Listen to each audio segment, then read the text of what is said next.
Hey there, everybody. Welcome to Fantasy for the Ages, the show where father and son sit down and talk about fantasy, science fiction, and other nerdy stuff we feel like talking about.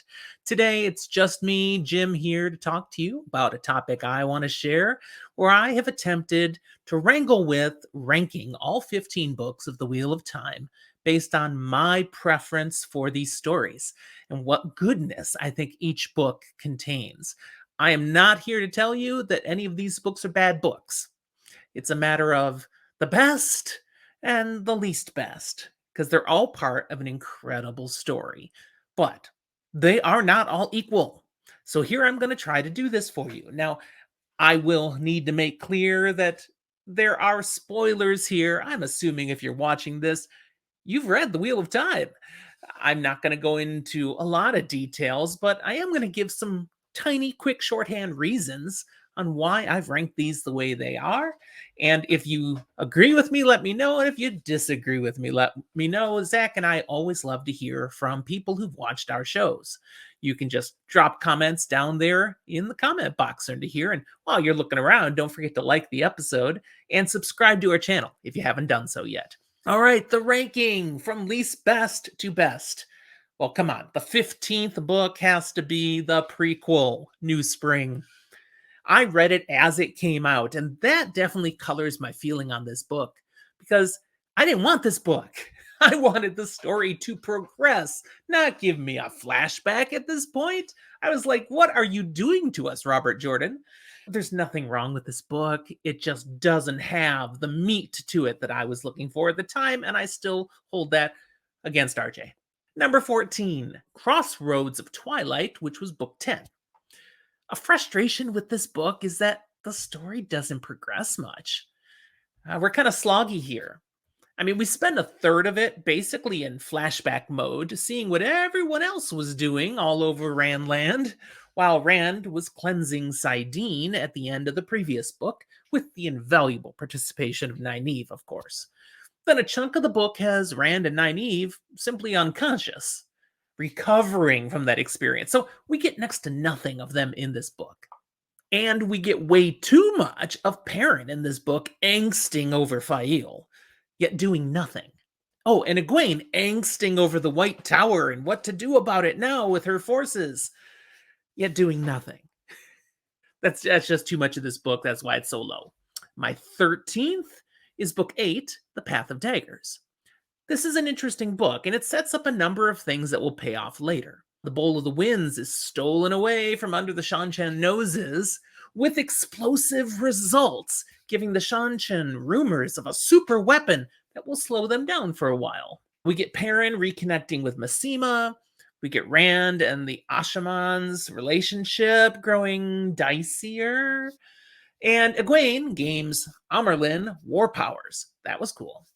My 12th book would be the very beginning, The Eye of the World, Book 1. We can't have The Wheel of Time without this starting, establishing book. But honestly, it's one of the weaker ones.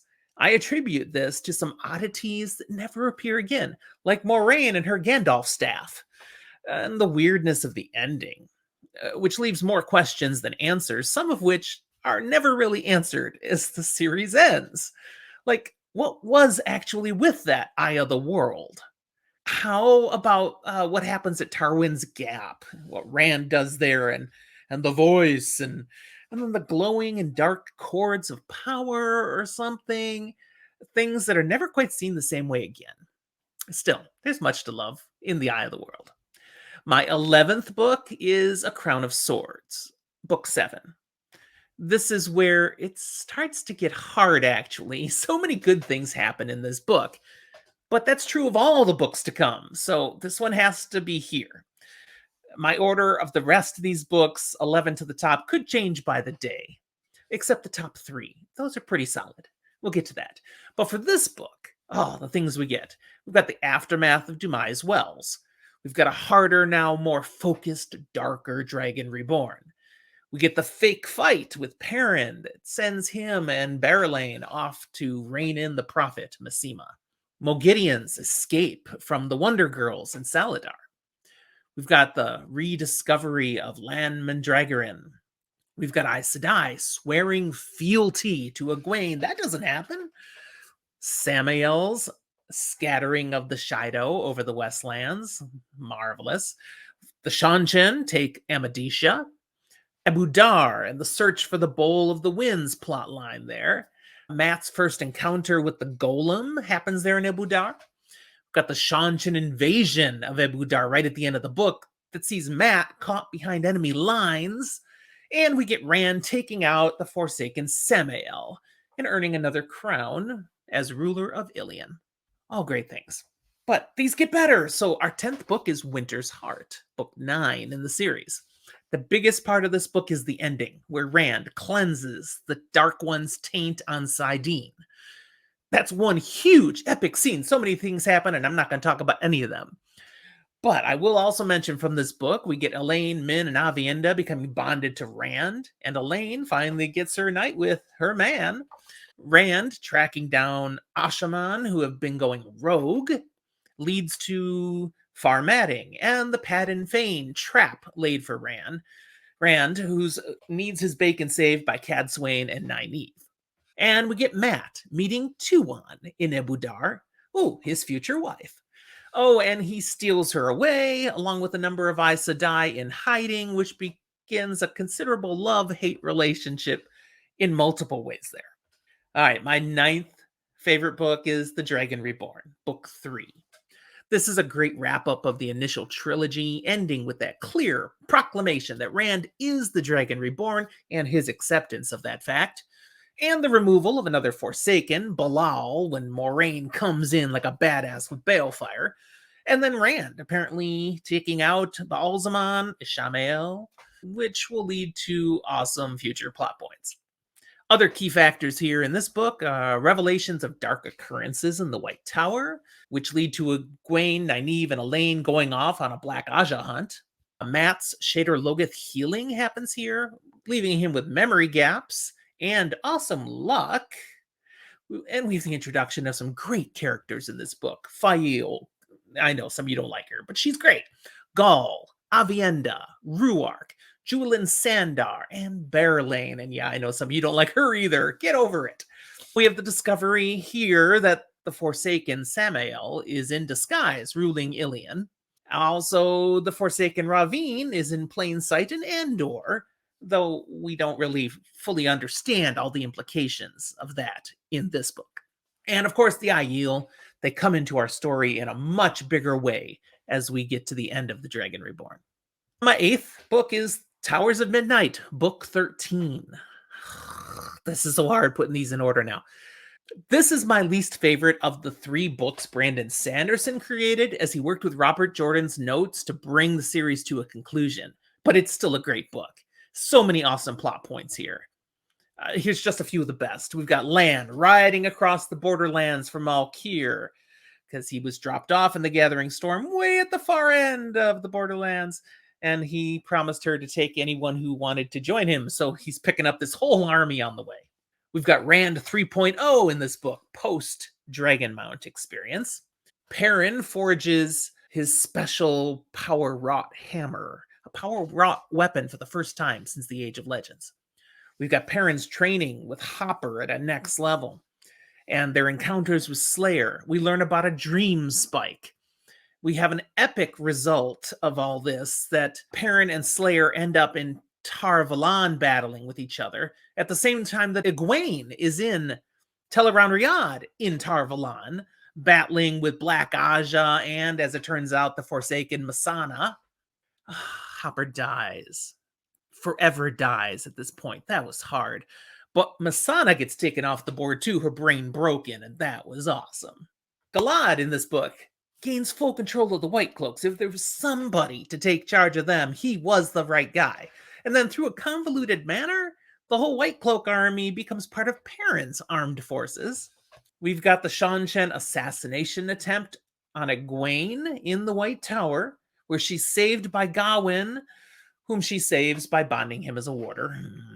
Aes Sedai and Ashaman, we learn, are being turned to evil, turned to the dark at the Black Tower. That's not good. We wrap up with Matt, Tom, and Noel rescuing Moraine. which requires the sacrifice of Noel, who we then learn is the famous Jane Farstrider. All right, my seventh favorite, The Great Hunt, Book 2. We get the journey from Faldara to Falme, along with all the various adventures along the way, including things like Dark Friend Leandrin, Portal Stones, the Lady Selene, Lanfear, Aludra and the Illuminators, sounds like a band, Days Damar and Kyrian, more Ogier stuff, Pat and Fane being scary, White Cloaks being nasty, although some of them aren't so bad. It's kind of complicated. We get The Return, the Karen, also known as the Shanshan Invasion in Falme. Rand's fight in the sky with Ballsy, and his wound that will not heal. Egwene's capture by the Shanshan and forced training as a Damane, that has huge ramifications. We see that in this book. And we get Matt blowing the horn of Alir, and we meet the heroes of the horn. Wow, that's a lot in that book, and that's only my seventh favorite. My sixth favorite, Knife of Dreams, Book 11. This was like a breath of fresh air when it came out, as Robert Jordan started moving full steam ahead to the series' conclusion. Key events I love include Galad first becoming Lord Captain Commander of the White Cloaks, Semerhaj murdering the entire Shanchen royal family, which leaves Tuon as the heir to the Empire, if she can reclaim it. Egwene, she's captive in the White Tower and has been demoted back to novice, but begins a steady campaign of quiet resistance and rebellion, seeking to stir up women against Elaida. Perrin finally rescues Fael in this book. Matt formally marries Tuon, becoming the Prince of Ravens. Rand goes to meet with the Daughter of the Nine Moons right at the end of the book, but it's Semerhaj in disguise, and while she ends up captured, Rand is nearly killed, and in the end, only loses a hand. My fifth favorite book, Lord of Chaos, Book 6. We get the resurrected Forsaken becoming Osengar and Arengar. First time we learn, oh, he can do that. We get the reintroduction of Mazrim Taim, and Rand founds the Black Tower, putting him in charge of the training. Arengar slips into Saladar as Halima. Morghese is Pedron Niles' guest, the head of the White Cloaks, until Eamon Valda assassinates Nile, and then instead of guest, Morghese becomes victim. Alana bonds Rand in this book. Egwene's summoning from Kyrian to Saladar, where she then has to admit her lies to the Aiel Wise Ones, claims Toe, meets her Toe, travels to around Riyadh in the flesh to get to Saladar fast, where she thinks she's in trouble, but instead she's raised to the Amerlin seat. Nynaeve heals Logain from his gentling in this book. It's like, whoa, that's unhealable. And she was like, no, it isn't. Okay, that happens here. And then she also heals Swan and Lyanna, but theirs isn't as fully effective. Min reconnects with Rand in this book, doesn't plan to leave his side, which is true then, because Rand is captured by the White Tower Aes Sedai representatives, and Min is taken along as hostage, so he will behave himself. Even so, he's stored in that box, tortured, he's miserable, and then he's rescued at the Battle of Dumai's Wells.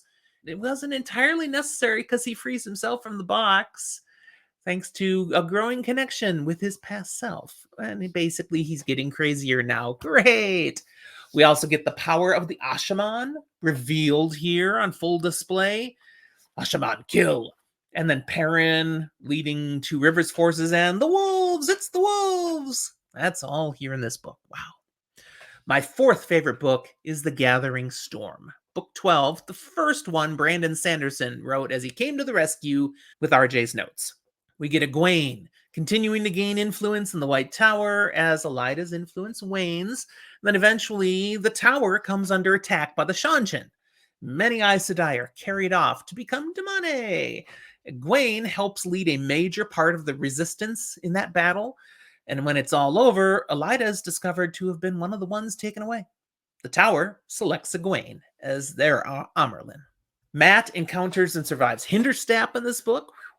Rand is captured by Semerhaj using that domination band, the male Adam we first saw way back in The Shadow Rising.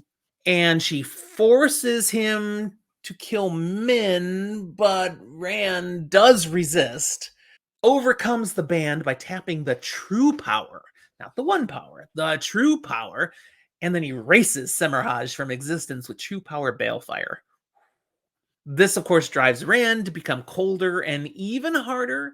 And when he discovers where Grendel is holed up, he balefires that whole complex to take out another Forsaken. Of course, she escapes. Super cold, dark Rand then meets with the true Shanshan powers, and he's got some real attitude. It gets in the way of anything that might accomplish. That's what triggers the Shanshan then to go attack the White Tower. So, should Egwene have thanked Rand? That never happens. We get Varen's revelation in this book, the Black Aja purge that follows, and the Tower reunification. And right at the end, Cadsuane, seeing how dark Rand has gotten, brings his dad, Tam Althor, to meet with him, and Rand nearly kills him, then rushes off to Dragon Mount, where he's pretty much ready to just end it all, and then has a change of heart. A very providential change of heart, what we come to know as the Veins of Gold transformation. Okay, that leaves my top three, and these really don't shift around. My third favorite is The Fires of Heaven, Book 5. We've got Asmodean teaching Rand, posing as his court bard. He's been trapped into this position. We've got Mat and Melindra becoming a thing, and we all know how that ends up. We've got Couladin taking off for Cairhien, and Rand and his Aiel following. Rand and Avienda have their little dalliance in the snows of Shanshan. Avienda having somehow rediscovered traveling. Nynaeve and Elaine's adventures in this book, including Forkroot, Valen Luca's menagerie, Galad, Massima, that whole riot to get them a boat, and them finally ending up in Saladar. Oh, they pick up Birgitte and Moghedien along the way, though they didn't know about Moghedien. We've got the Battle of Cairhien, Mat becoming a general and killing Couladin when all he's trying to do is get away. Lanfear goes nuclear near the end of this book, but Moraine takes her out before she can do any damage, and they're both presumed dead because they disappeared through the Doroframe ter'angreal, and it melts! We've got Rand then going after Ravine, and he strikes first, Ravine does, kills Avienda, Mat, and Asmodean. But Rand balefires Ravine's butt, undoing those deaths. And Nynaeve captures Moghedien in the dream at the end of this book. All right, number 2, my second favorite is book 4, The Shadow Rising. We get Bubbles of Evil. Trolloc attack in the Stone of Tyr, which Rand ends with Callandor and then tries to resurrect a young girl. Not a good idea. Mat, Rand, Moraine all go through the Doorframe ter'angreal with their various experiences. We hear Mat's. Egwene meets Amis in the dream and learns she must go to the Waste to train as a dream walker. Nynaeve and Elaine head for Tanchico with Tom and Julian as guards. Rand, Mat, and others go to Ruidian. Rand leaves Callandor in the Stone of Tyr, of course. In Ruidian, we got Rand and his glass column experience. We get the whole history of the Aiel. That was awesome. Also, Mat goes through another door frame, gets his Foxhead medallion, Ashandarai, memories, and a nice little hanging. Perrin's adventures in the Two Rivers is some of the best stuff in this book. He's there with Fael, Gaul, Bane, and Chiad, and Loyal. And of course, they meet Lord Luke, Slayer. Rand is proclaimed the Karakarn out in the Waste, but Couladin tries to claim it too. And that causes this Aiel rift, and the Shaido all follow Couladin and some of the other Aiel. They're not sure what to do. And Asmodean tries to steal the access key to the Chodan Khal, and Rand stops him, and Lanfear shields him, and that's how he ends up Rand's instructor. All right, my favorite book, you know it, A Memory of Light. Book 14, the big finish, the ultimate of payoffs. It's got the last battle, people, and so many endings, and some new beginnings. But I don't need to tell you more about that. You know it, you love it, and that's gonna always be the best for me. That's all I got for you today. I hope you enjoyed it. Again, if you did, be sure to like it. Thanks for watching, everyone. We'll talk to you next time.